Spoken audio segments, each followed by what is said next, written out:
Sprinting to the future of law. Caring for Mother Earth. Sustainability with Net Zero Buildings. Part 4. Legal and ethical issues.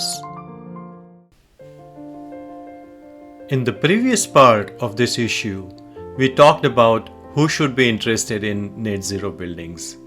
In this part, we will discuss some legal and ethical issues with net zero buildings. The Paris Climate Agreement, a legally binding international treaty on the climate change, was adopted by 196 countries at the UN Climate Change Conference, COP21, in Paris, France, on 12th December 2015. It entered into force on November 4th, 2016, and set the targets of 45% reduction in global emissions by year 2030 and complete net zero emission by year 2050. Further building on the foundations of COP21, the 26th Conference of the Parties, or COP26, of the United Nations Framework Convention, held in Glasgow, aimed to limit the global temperature rise to 1.5 degrees Celsius. Recently, COP28 was held in Dubai, where UAE consensus was adopted. It became the first COP conference in which the phasing out of fossil fuels was explicitly mentioned. Therefore, all industries must move towards incorporating energy efficiency in their products and services.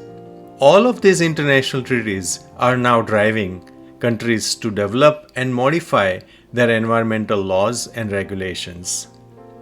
In light of these developments, net zero buildings must adhere to the stringent compliance required with building codes and regulations governing energy efficiency and emission reduction. Special permits and zoning considerations may also be essential for net zero projects. Additional standards and certifications like Leadership in Energy and Environmental Design, or LEED (LEED) by the US Green Building Council and certifications by Passive House Institute are also proposed for the design, building material, and operational efficiencies of net zero buildings. Many regions also require minimum energy performance certification (EPC) ratings to qualify for certain incentive schemes. Governments play a vital role in promoting net zero transition.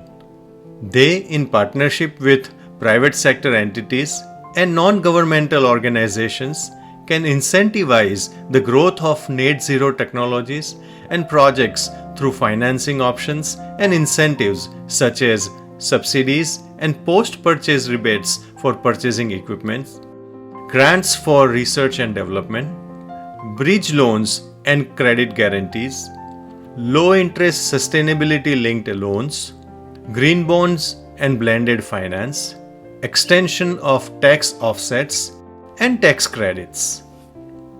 Ethical considerations revolve around transparency about a building's carbon footprint and ensuring that net zero buildings maintain long-term sustainability with respect to environmental performance by adopting to evolving technologies.